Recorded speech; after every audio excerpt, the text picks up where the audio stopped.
Isu mengenai pernyataan Kepala Badan Kebijakan Fiskal Kementerian Keuangan, Purbaya Yudisadewa, yang disebut-sebut akan mengembalikan harga bensin seperti era Presiden Soeharto, belakangan ramai menjadi pembahasan publik.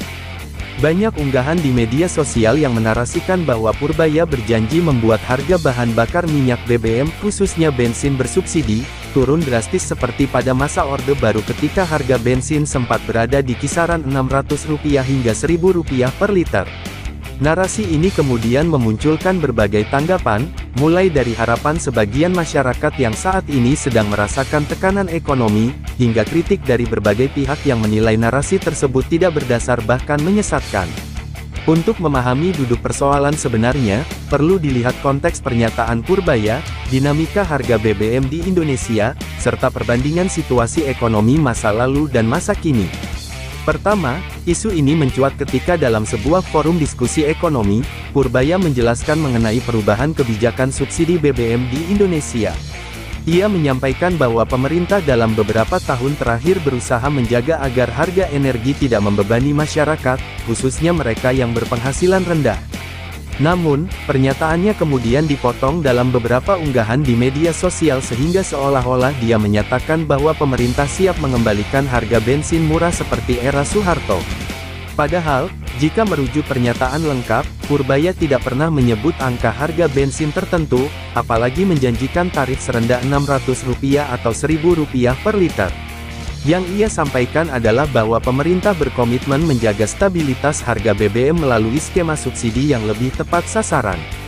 Untuk melihat apakah mungkin mengembalikan harga bensin seperti era Soeharto, perlu dipahami kondisi ekonomi pada masa tersebut.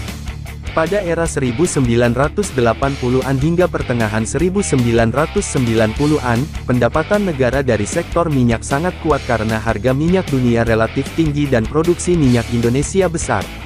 Indonesia saat itu masuk dalam kategori negara pengekspor minyak bersih.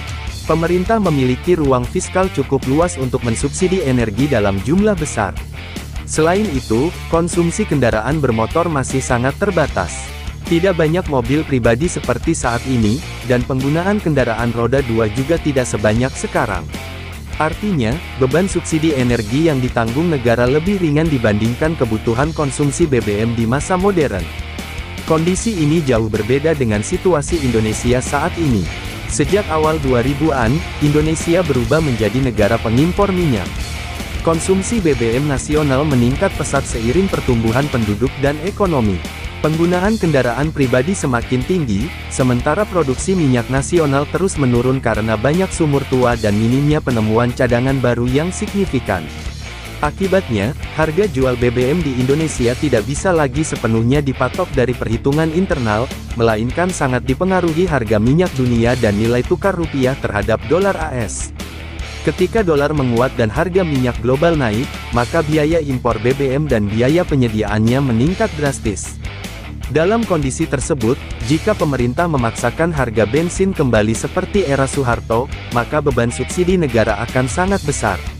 Berdasarkan perhitungan sejumlah ekonom, menurunkan harga Pertalite menjadi Rp1.000 per liter misalnya, dapat membuat anggaran subsidi dan kompensasi BBM membengkak hingga ratusan triliun rupiah per tahun.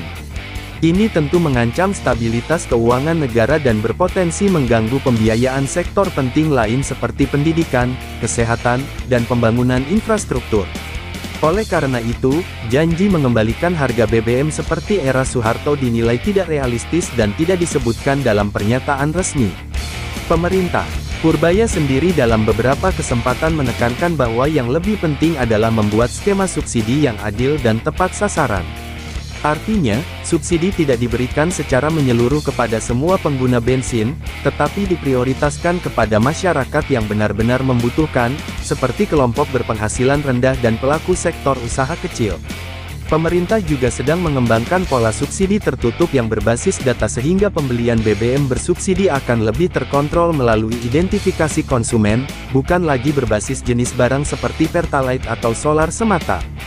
Di sisi lain, jika berbicara mengenai kerinduan sebagian masyarakat terhadap harga BBM era Soeharto, hal tersebut tidak terlepas dari nostalgia terhadap situasi ekonomi yang terasa lebih stabil bagi sebagian orang pada masa itu. Namun, stabilitas ekonomi Orde Baru sendiri tidak sepenuhnya lepas dari kritik.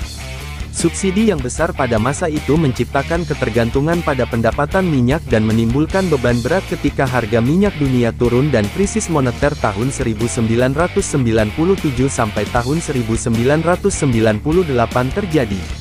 Kondisi itu akhirnya berkontribusi pada runtuhnya sistem ekonomi dan perubahan pemerintahan. Artinya, harga bensin murah era tersebut tidak dapat dilepaskan dari konteks sejarah yang kompleks. Selain persoalan subsidi, faktor lain yang membuat harga bensin saat ini terlihat tinggi adalah inflasi dan perubahan nilai mata uang. Ekonomi tahun 1990-an memiliki struktur harga yang sangat berbeda dengan masa kini. Nilai uang rupiah, upah minimum, biaya produksi, hingga biaya distribusi kini sudah berkembang jauh. Harga Rp1.000 per liter pada tahun 1996 setara dengan nilai yang jauh lebih besar dalam ukuran daya beli tahun 2025.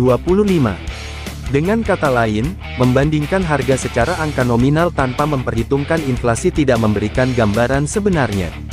Dalam konteks ini, dapat dikatakan bahwa narasi bahwa Purbaya berjanji mengembalikan harga bensin seperti era Soeharto adalah misleading atau menyesatkan jika dipahami tanpa konteks. Pemerintah memang memiliki program untuk menjaga keterjangkauan harga energi, tetapi tidak dengan mengembalikannya ke harga era Orde Baru. Fokus pemerintah justru pada perbaikan tata kelola subsidi, efisiensi impor dan distribusi energi, serta percepatan penggunaan energi alternatif seperti biodiesel dan kendaraan listrik. Langkah ini dilakukan agar ketergantungan terhadap impor minyak dapat berkurang, sehingga tekanan harga BBM dapat ditekan dalam jangka panjang. Pada akhirnya, pembahasan mengenai harga bensin tidak bisa dilepaskan dari dinamika ekonomi global. Selama Indonesia masih menjadi negara pengimpor minyak, harga BBM akan sangat sensitif terhadap perubahan pasar internasional. Kebijakan pemerintah hanya dapat membantu menahan gejolak harga, bukan menentukan harga absolut rendah seperti masa lalu ketika Indonesia masih menjadi eksportir minyak.